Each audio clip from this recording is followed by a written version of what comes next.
आपकी ये दलील है कि ये उत्तरी दिल्ली का मसला था, एक मुस्लिम संगठन इस संदर्भ में गया था, तो ये सुप्रीम कोर्ट को क्या हुआ, जरूरत आन पड़ी जो उसने पूरे भारत पर आदेश लागू करने के लिए अनुच्छेद 142 के तहत यह फैसला दिया और यह बताया देश की सरकारों को, राज्य की सरकारों को कि आवास का अधिकार है, एक आदमी का अधिकार है, मौलिक अधिकार है कि उसके सर पर छत हो, आप उसे छीन नहीं सकते।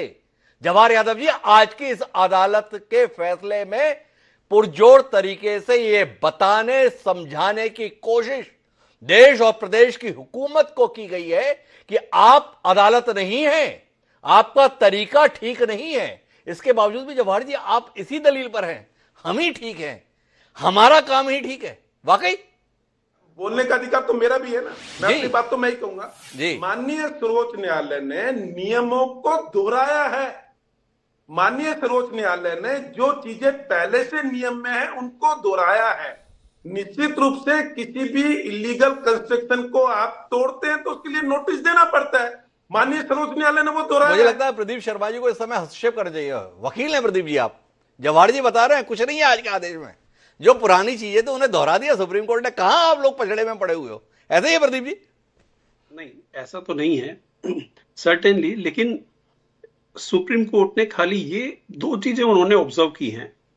एक कि जो लॉज हैं, एक्ट के जो बायलॉज हैं, उनको ठीक तरह से फॉलो नहीं किया जा रहा।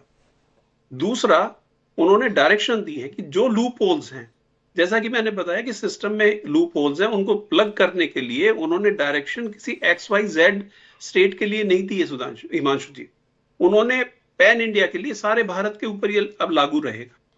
और उन्होंने कहा है कि सारी सारी सरकारें जो 10 पॉइंट्स उन्होंने बताए हैं उनका पालन करेंगी हैंस फोर्थ।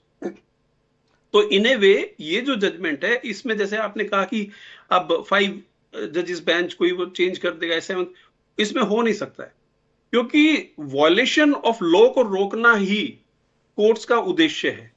कोर्ट ने बड़ा साफ साफ कहा है थोड़ा